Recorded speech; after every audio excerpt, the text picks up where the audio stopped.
Ardan bangun lebih pagi dari biasanya. Jam dinding di dapur baru menunjukkan pukul 5:10. Ia baru selesai merapikan tumpukan buku dan kertas ujian yang harus ia koreksi hari itu. Rutinitasnya sebagai guru honorer selalu seperti ini. Bangun lebih cepat, bekerja lebih lama, pulang paling akhir. Tapi tetap mendapat gaji yang jauh dari kata layak. Sementara itu, Sekar, istri yang dinikahinya 4 tahun lalu, masih tidur di kamar. Ardan melihat pintu kamar setengah terbuka. Sekar terbaring dengan selimut menutupi setengah tubuhnya. Ia tampak nyaman dengan AC menyala semalaman, padahal Ardan sudah sering mengingatkan soal tagihan listrik yang makin tinggi.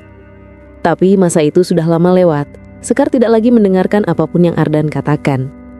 Ardan menghela napas, lalu melanjutkan memanaskan air untuk membuat kopi. Suasana rumah terasa semakin dingin beberapa bulan terakhir. Bukan karena AC, tapi karena cara Sekar memperlakukannya. Dulu Sekar lembut, penuh perhatian dan selalu menghargai apapun yang Ardan lakukan.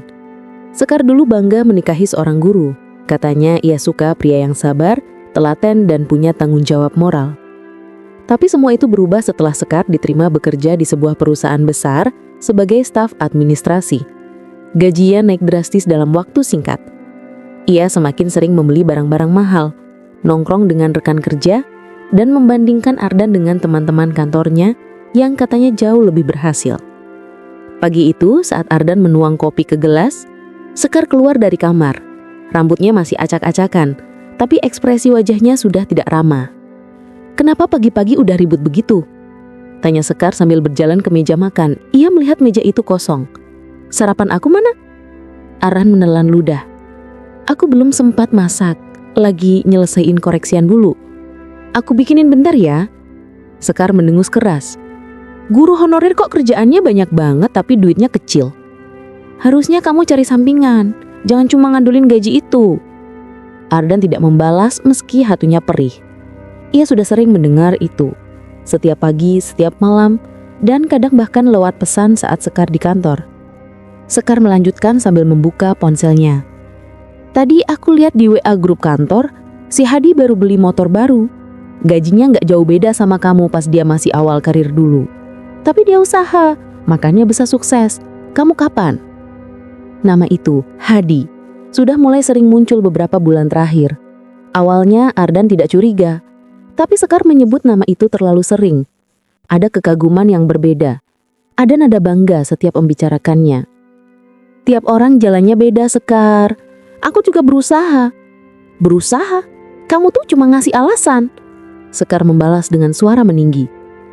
"Makanya jangan heran kalau aku gak betah di rumah. Kamu gak bisa ngasih aku kehidupan yang layak." Ardan diam lagi.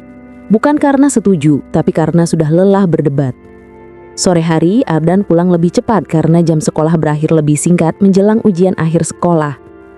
Ia ingin menyempatkan waktu memasak sesuatu untuk Sekar, berharap suasana rumah bisa sedikit membaik.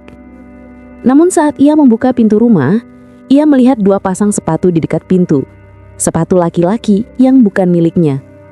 Degup jantung Ardan melonjak. Ia masuk pelan, mencoba memastikan ia tidak salah lihat. Di ruang tengah, ia mendengar suara tawa Sekar. Tawa yang sudah lama tak pernah ia dengar, ditujukan padanya. Dan di hadapannya, duduk di sofa ada seorang pria tinggi dengan kemeja kerja masih rapi. Ia mengenali wajahnya dari foto-foto yang sering muncul di Instagram Sekar. Hadi. Pria itu terlihat sangat santai, bahkan seperti sudah sering berada di rumah itu. Sekar menoleh dan kaget sebentar, tapi ekspresi wajahnya sudah tidak ramah. "Kenapa pulang cepat?" tanya Sekar tanpa berdiri. Ardan menatap keduanya dengan perasaan campur aduk. "Ini, kenapa ada orang di rumah? Kamu gak bilang ada tamu." "Hadi cuma mampir, dia bantu aku nyelesain laporan kantor," jawab Sekar seolah itu hal biasa. "Tapi kenapa di rumah? Kan bisa di kafe." Sekar melirik Ardan tajam. "Kamu tuh suka lebay, gak ada apa-apa kok." Hadi hanya senyum kanggung dan "Maaf ya Mas Ardan, Sekar minta tolong soalnya laptop kantor lagi error." Ardan memaksa senyum. "Iya, gak apa-apa." Tapi hatinya tahu itu bohong. Laptop Sekar pagi tadi baik-baik saja. Hadi kemudian berdiri. "Saya pulang dulu Sekar, besok kita lanjut di kantor." Sekar mengangguk. Hadi menepak bahu Ardan sedikit, terlalu akrab lalu pergi dengan santai. Begitu pintu tertutup, Ardan menatap Sekar. "Sekar, kamu yakin gak ada apa-apa sama dia?" Sekar berdiri dan menatap Ardan dengan wajah yang sudah tak punya rasa hormat. "Ardan, kamu tuh suami, iya. Tapi bukan berarti aku harus jelasin semua ke kamu. Jangan jadi insecure gitu." "Insecure? Aku cuma memastikan." "Karena kamu gak pantas dicemburuin. Siapa yang mau sama guru honorer? Punya apa kamu?" Kata-kata itu seperti hantaman keras. Ardan menelan perih itu sambil mencoba tetap waras. "Aku cuma mau kita baik-baik aja, Sekar. Ia bikin aku nyaman dulu. Kalau terus-terusan gini, mungkin aku memang salah pilih suami," katanya sambil masuk ke kamar dan menutup pintu dengan keras. Ardan berdiri di sana lama sekali. Rumah yang dulu terasa hangat, kini terasa asing. Ia sadar, sesuatu sedang membusuk di depan matanya, dan ia hanya bisa menunggu sampai semuanya terbongkar sepenuhnya. Minggu berikutnya, keadaan semakin memburuk. Sekar semakin sering pulang larut malam. Alasannya selalu lembur, padahal Ardan beberapa kali mendengar suara laki-laki di telepon yang suaranya mirip Hani. Sekar juga tidak lagi mau disentuh Ardan. Jika Ardan mencoba mendekat, ia akan menghindar. Suatu malam saat Ardan baru selesai menyapu halaman, suara mesin mobil berhenti di depan rumah. Ardan mendekat dan melihat Sekar turun dari mobil Hadi. Mereka tertawa, terlihat sebegitu akrabnya. Hadi bahkan sempat menyentuh lengan Sekar, dan Sekar tidak menepisnya. Ardan mematung. Hadi berdiri tanpa melihat ke arah Ardan. Sekar masuk rumah dengan langkah santai, seperti tidak ada yang salah. "Aku tanya sekali lagi," suara Ardan bergetar. "Kamu ada hubungan sama Hadi?" Sekar meletakkan tasnya keras sekali. "Ardan, aku capek sama kamu. Kamu tuh bikin hidup aku sempit. Aku mau hidup yang layak. Aku mau hidup yang setara sama orang-orang di kantor. Kamu gak bisa ngasih itu ke aku." "Itu bukan jawabannya." Sekar menghela napas panjang. "Kalaupun aku selingkuh, kamu mau apa? Kamu bisa apa?" Ardan terdiam. Bukan karena tidak bisa melakukan apa-apa, tapi karena ia benar-benar tidak membayangkan istrinya akan berkata sekejam itu. Dan malam itu, kata-kata Sekar semakin tajam. "Aku lebih bahagia sama Hadi. Dia dewasa, pekerja keras, dan penghasilannya tinggi. Beda sama kamu yang cuma guru honorer. Kamu cuma beban." Dadanya seperti diremas. "Tapi aku masih istrimu," kata Ardan lirih. "Untuk sekarang iya, tapi entah sampai kapan." Puncaknya 2 minggu kemudian. Siang itu Ardan pulang lebih cepat karena sekolah libur mendadak akibat pemadaman listrik. Ia berharap bisa mengejutkan Sekar dengan makan siang sederhana. Namun saat ia membuka pintu rumah, ia mendengar suara berbisik dari kamar. Ia berjalan pelan, dan ketika pintu kamar terbuka separuh, Ardan melihat Sekar dan Hadi duduk berdekatan di tepi randa. Terlalu dekat, terlalu intim. Baju Sekar acak-acakan, Hadi memegang tangannya. Ardan terpaku. Sekar terlonjak kaget begitu melihat Ardan berdiri di pintu. "Kamu ngapain pulang jam segini?" "Kalian?" Suara Ardan pecah. "Kalian di kamar." Hadi berdiri cepat. "Mas, jangan salah paham." "Tutup mulutmu." Ardan menatap tajam, suaranya rendah, tapi penuh amarah yang sudah tertahan lama. Sekar bangkit, mendekat dan mendorong dada Ardan. "Kamu tuh gak punya hak ngomel. Ini rumah aku juga. Dan kalau aku mau undang siapapun, terserah aku." Ardan menatap Sekar dengan mata memerah. "Kamu bawa selingkuhan ke rumah? Ke kamar kita?" "Kamar aku," jawab Sekar ketus. "Semua ini lebih banyak hasil jerih payah aku. Kamu cuma numpang." Ardan seperti dipukul ribuan kali. Dan kalimat paling memantikan keluar dari mulut Sekar. "Kalau kamu gak terima, silakan keluar dari rumah ini. Aku udah muak hidup sama orang gak berguna." Dunia Ardan runtuh. Hadi hanya menunduk, tidak berani bicara. Ardan menatap Sekar terakhir kali. "Sekar, kamu benar-benar tega." Sekar melipat tangan. "Aku capek. Pergi. Kita urus surat-surat nanti." Ardan tidak menjawab. Ia hanya berbalik, mengambil jaket dan tas kecil yang berisi beberapa lembar pakaian. Ia melangkah keluar dari rumah yang pernah ia bangun mimpinya. Saat pintu tertutup, ia mendengar suara Sekar tertawa kecil bersama Hadi, seolah tidak ada yang terjadi. Hari itu, Ardan kehilangan rumah, kehilangan istri, dan kehilangan harga diri. Tapi ia tidak tahu, apa yang Sekar lakukan akan menjadi awal dari balasan besar yang tidak pernah ia bayangkan. Ardan berjalan keluar dari rumah tanpa tujuan. Tas kecil di tangannya hanya berisi 3 pasang pakaian dan beberapa dokumen penting. Panas matahari menusuk kepala, tapi rasa sesak di dadanya jauh lebih menyakitkan. Ia berhenti di dekat warung kecil di ujung jalan. Duduk di kursi plastik menunduk lama sambil memegang kepala. Dalam 1 hari, ia kehilangan semuanya. Rumah yang ia cicil bersama Sekar, tempat tidur yang dulu jadi saksi tawa mereka di awal pernikahan, dan lebih parah lagi, penghormatan Sekar terhadap dirinya. "Mas Ardan?" Suara pemilik warung memecah lamunannya. Bu Rini, wanita paruh baya yang sudah lama kenal Ardan sejak ia pindah ke kompleks itu, melihatnya dengan tatapan iba. "Mukanya pucat, ada apa mas?" Ardan tersenyum hambar. "Gak apa-apa bu, lagi pusing aja." Bu Rini mengangguk pelan. "Kalau butuh minum dulu bilang ya, saya kasihan lihat mas lemes begitu." Ardan membalas dengan terima kasih, lalu berjalan pergi. Ia memutuskan menuju sekolah.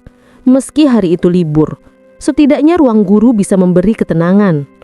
Di ruang tunggu sekolah, ia duduk lama sambil menutup wajah dengan kedua tangan.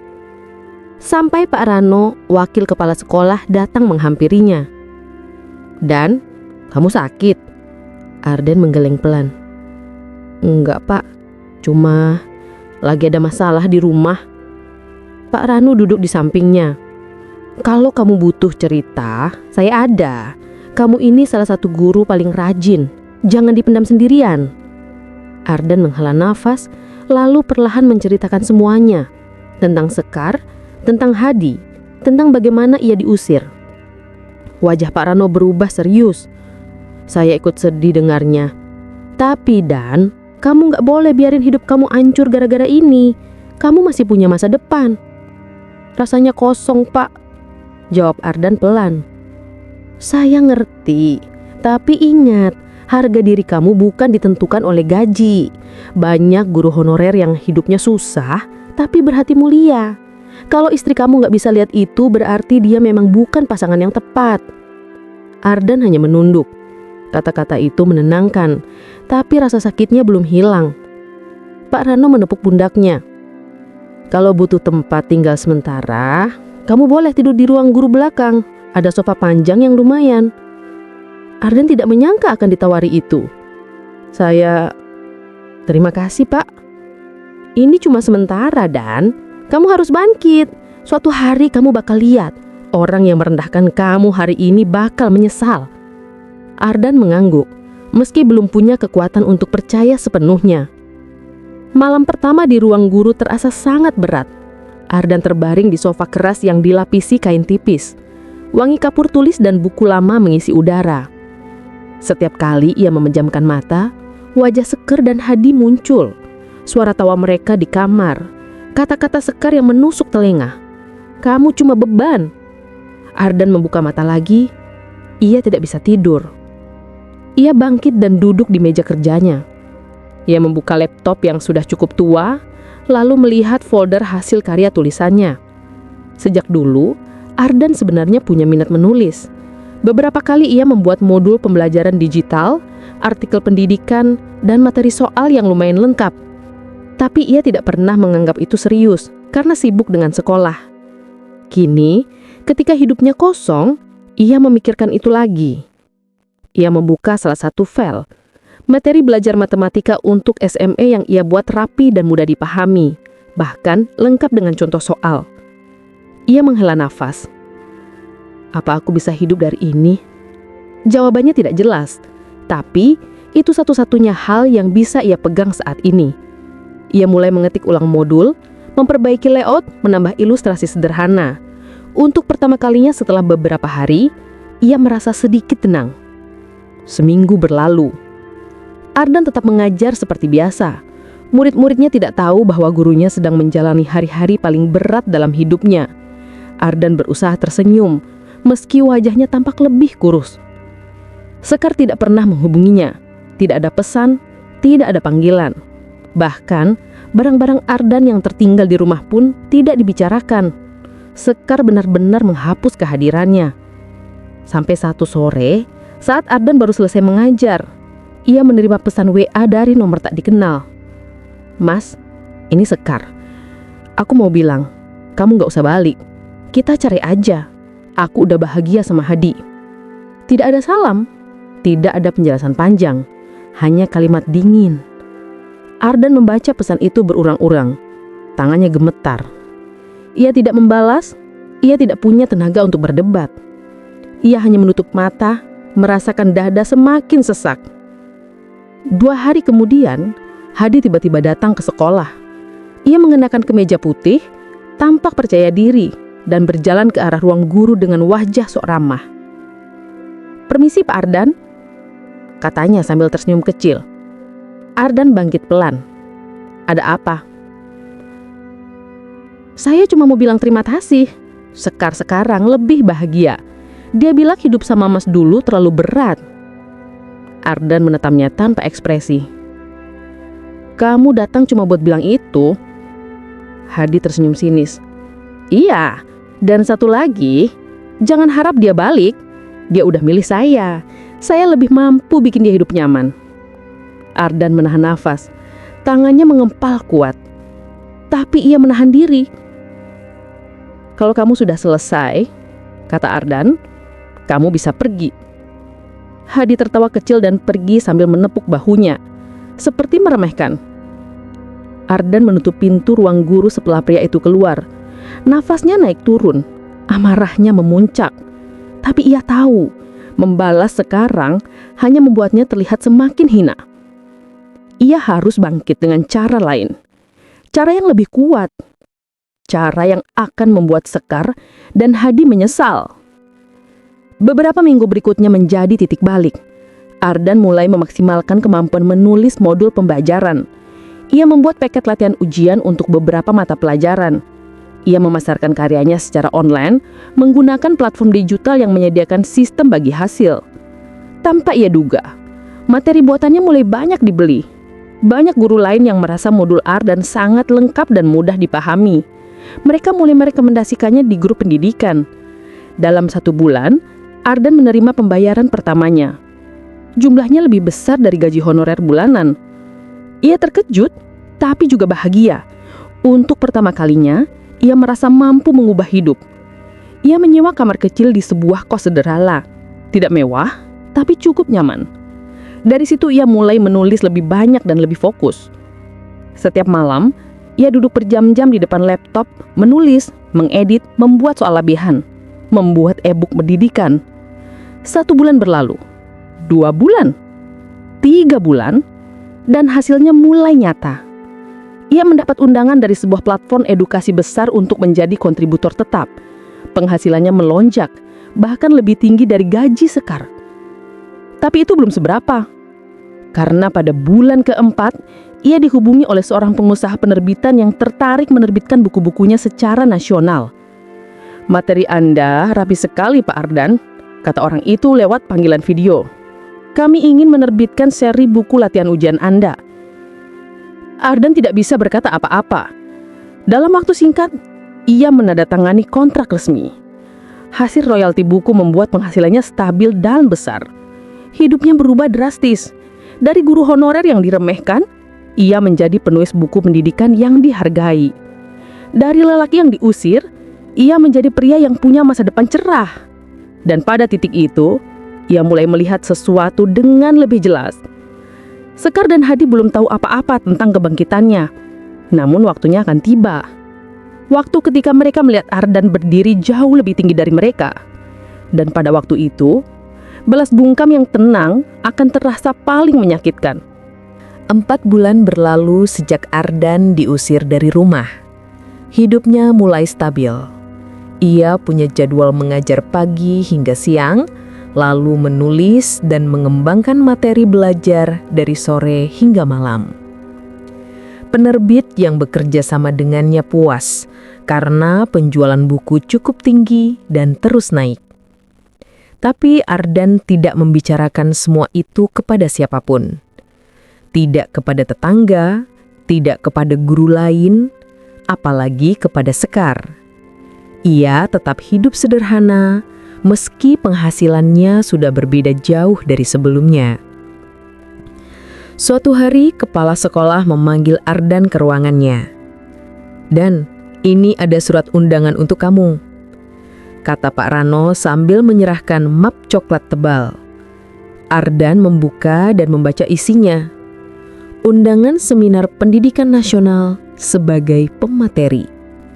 Namanya tertera jelas sebagai salah satu pengisi acara. "Kenapa saya, Pak? Saya kan cuma guru honorer," kata Ardan masih tak percaya. Pak Rano tertawa kecil. "Kamu ini merendah terus. Buku kamu lagi naik daun. Banyak sekolah lain pakai modul kamu buat persiapan ujian. Nama kamu jadi dikenal. Wajar kalau mereka undang." Ardan menunduk. Rasa bangga dan gugup bercampur jadi satu. "Saya terima, Pak." "Bagus. Ini kesempatan besar. Manfaatkan baik-baik." Ardan mengangguk. Dalam hati ia tahu, ini baru permulaan. Beberapa hari setelah menerima undangan seminar, Ardan pergi ke pusat perbelanjaan kecil untuk membeli kemeja baru. Ia ingin tampil rapi saat acara nanti. Selama ini ia hanya memakai baju kerja lama yang warnanya sudah mulai pudar.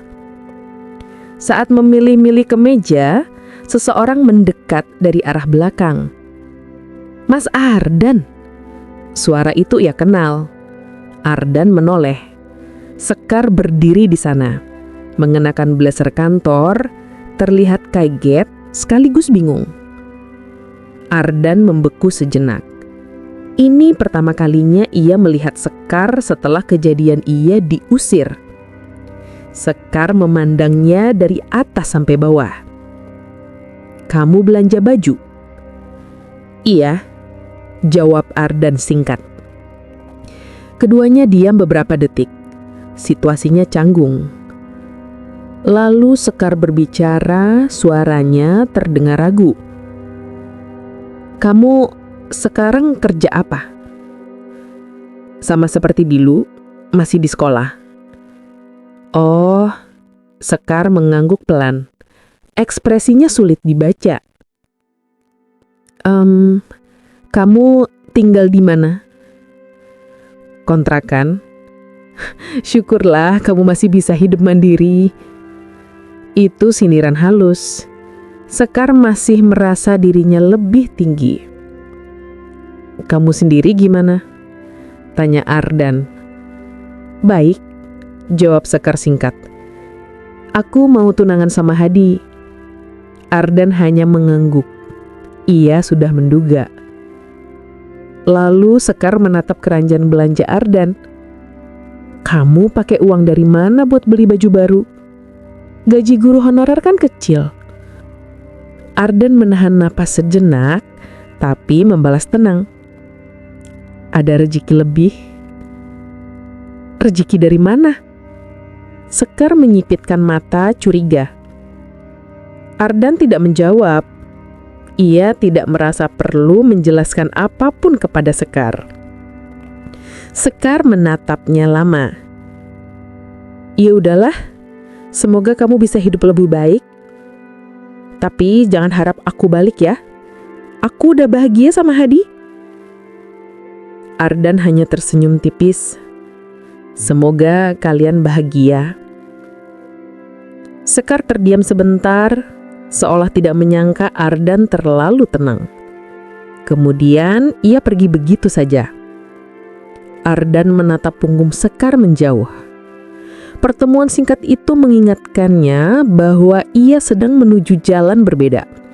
Jalan yang Sekar tidak pernah bayangkan. Hari seminar pendidikan tidak. Ardan berangkat pagi sekali menggunakan taksi online. Ia mengenakan kemeja baru berwarna biru tua, celana panjang hitam, dan tas ransel berisi laptop serta materi presentasi. Tempat seminar itu megah, jauh lebih besar dari yang ia bayangkan. Ada ratusan guru dari berbagai daerah. Di spanduk besar depan pintu masuk tertulis, Seminar Nasional Pendidikan 2025. Pemateri, Ardan Mahesa, penulis dan penyusun modul pendidikan. Melihat namanya tertulis besar begitu, Ardan hampir tidak percaya. Ia berjalan masuk perlahan mencoba menyerap kenyataan baru dalam hidupnya. Panitia menyambutnya dengan ramah. Pak Ardan, ini kartu identitasnya. Ruang VIP di sebelah sana ya. Ardan mengangguk sambil mengucapkan terima kasih. Sebelum acara dimulai, panitia meminta foto resmi. Ardan berdiri di depan backdrop besar, tersenyum kanggung ketika kamera memotret beberapa kali. Setelah itu, ia duduk menunggu giliran naik panggung. Di sebelahnya duduk beberapa pemateri terkenal, dosen universitas, peneliti, dan pakar kurikulum. Mereka menyapa Ardan dengan hormat. "Buku Anda bagus sekali, Pak Ardan. Saya pakai untuk anak saya belajar di rumah," kata salah satu dari mereka. Ardan hanya bisa mengangguk. "Terima kasih. Saya tidak menyangka mendapat apresiasi sebesar ini." Lalu giliran namanya dipanggil. Ardan melangkah ke panggung besar. Tepuk tangan menggema di ruangan. Ia menatap ratusan orang di hadapannya.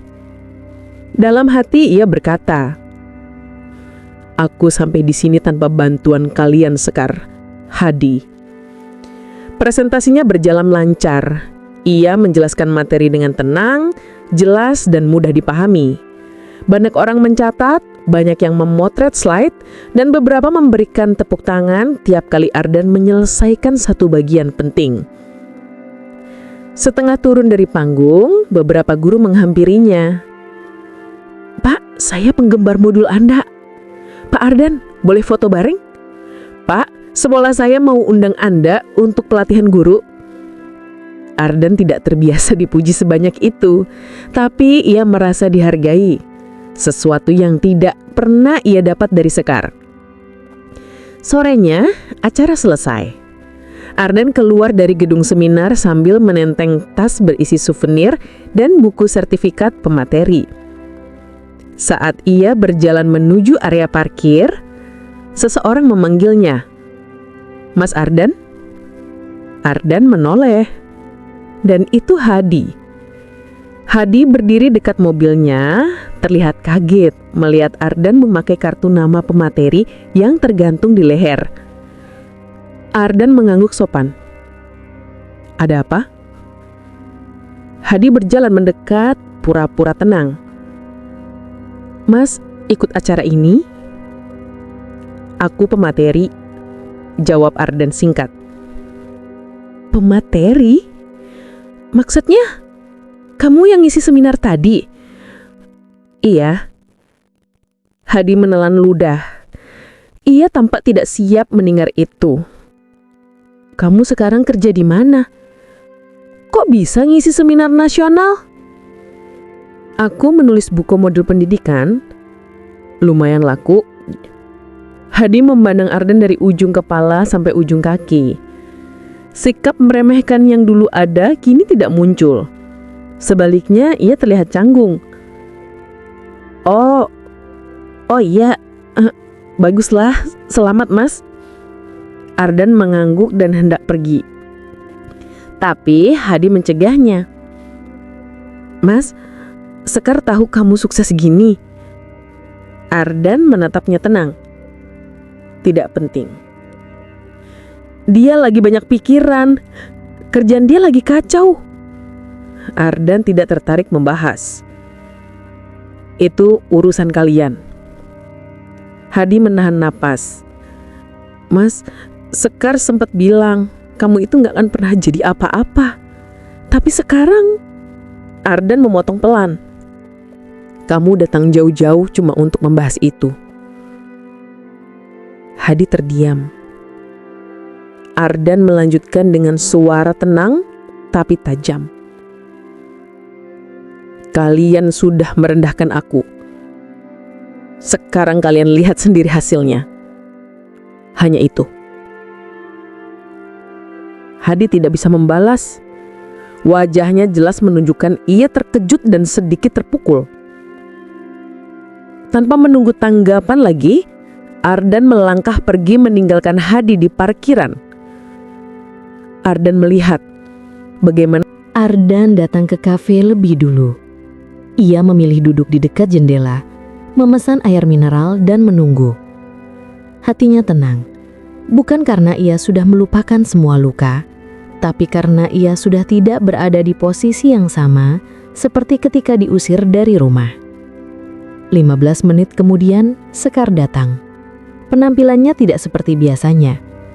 Rambutnya tampak kurang terurus, makeup tipisnya tidak berhasil menutupi wajah yang lelah, dan ekspresinya menunjukkan seseorang yang sedang menghadapi banyak masalah. Sekar duduk tanpa senyum. "Makasih udah mau ketemu." Ardan mengangguk. "Ada apa?" Sekar menatap meja, lalu menarik napas. "Aku lagi banyak pikiran. Kerjaanku lagi hancur-hancuran."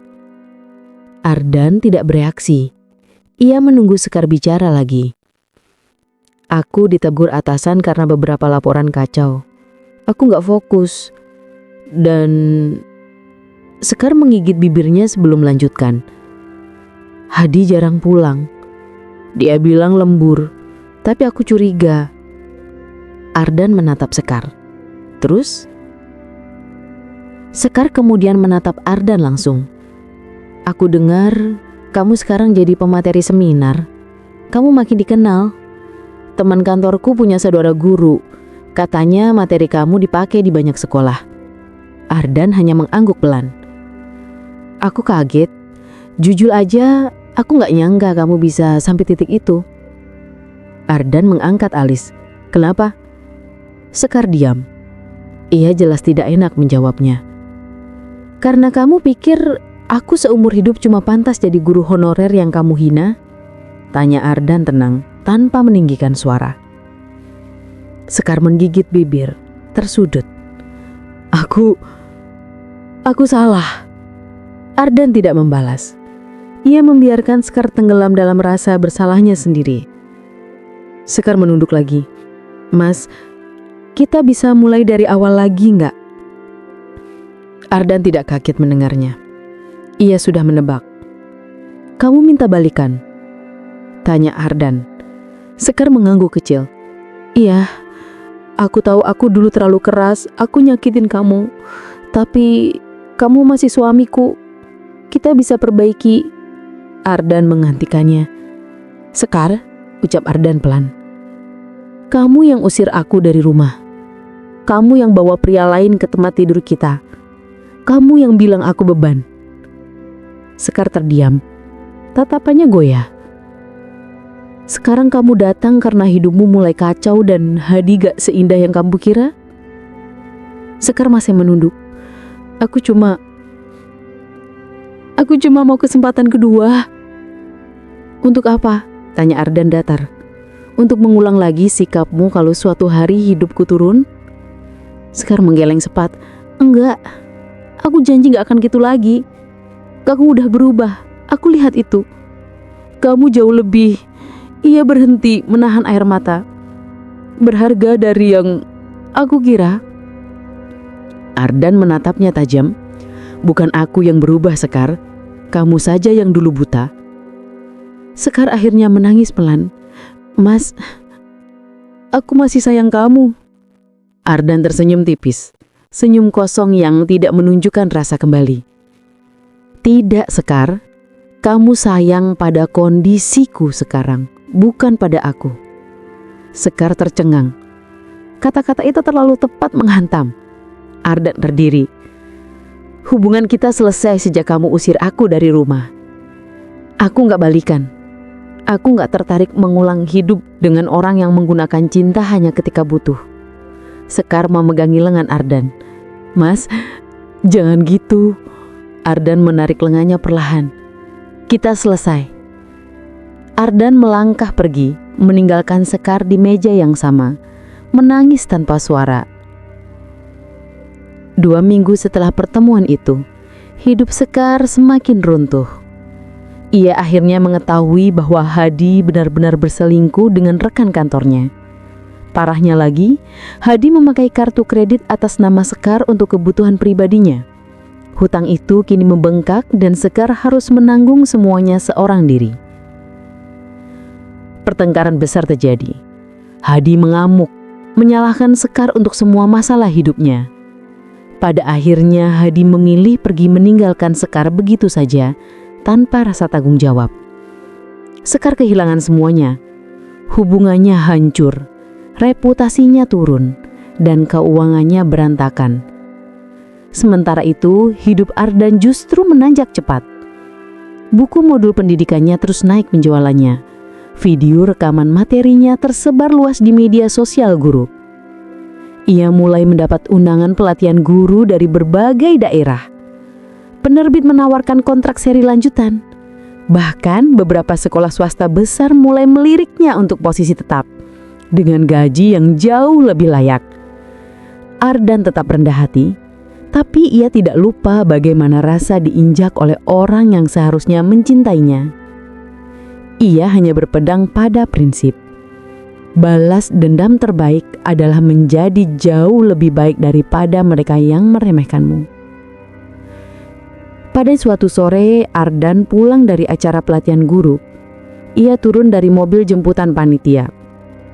Di depan gerbang kosnya, ia melihat seseorang berdiri. Sekar. Wajahnya pucat, matanya bengkak dan pakaiannya kacau. Ardan, tolong, katanya lirih. Ardan tetap tenang. Ada apa? Hadi meninggalkan aku. Suaranya pecah. Aku dikhianati. Aku gak punya siapa-siapa lagi. Ardan menghela napas panjang. Sekar, ucap Ardan lembut namun tegas. Dulu kamu bawa pria itu ke rumah kita. Kamu hina aku. Kamu bilang aku gak layak jadi suamimu. Sekar meneteskan air mata. Sekarang kamu merasakan apa rasanya dikhianati? Apa rasanya ditinggalkan tanpa kejelasan? Apa rasanya dianggap tidak cukup? Sekar menangis makin keras. Aku salah. Aku nyesal. Tolong maafin aku. Ardan menatap langit sebentar lalu menatap Sekar dalam-dalam. Aku maafin kamu, ucap Ardan jujur. Tapi aku tidak bisa kembali. Sekar terbelalak. Kenapa? Karena aku sudah selesai hidup dengan orang yang memilih menghancurkan aku ketika aku di titik terendah. Sekar terduduk di trotoar menangis keras. Ardan membungkuk sedikit. Bangkitlah, katanya pelan. Seperti yang dulu kubuat untuk diriku sendiri. Tapi jangan berharap aku menemaninya. Ardan melangkah pergi, meninggalkan Sekar yang terisak dalam penyesalannya sendiri. Dan hari itu, roda kehidupan berputar sepenuhnya. Pria yang dulu diusir, dihina dan dianggap tidak berharga, kini berdiri tegah dengan hidup yang jauh lebih baik. Sementara wanita yang dulu menghina, meninggalkan dan meremehkan, kini merasakan pahitnya perlakuan yang sama. Tanpa Ardan harus menyentuh apapun, tanpa ia harus membalas dengan kekerasan atau amarah. Cukup dengan satu hal, ia bangkit, dan itu sudah cukup untuk menjadi karma yang paling nyata.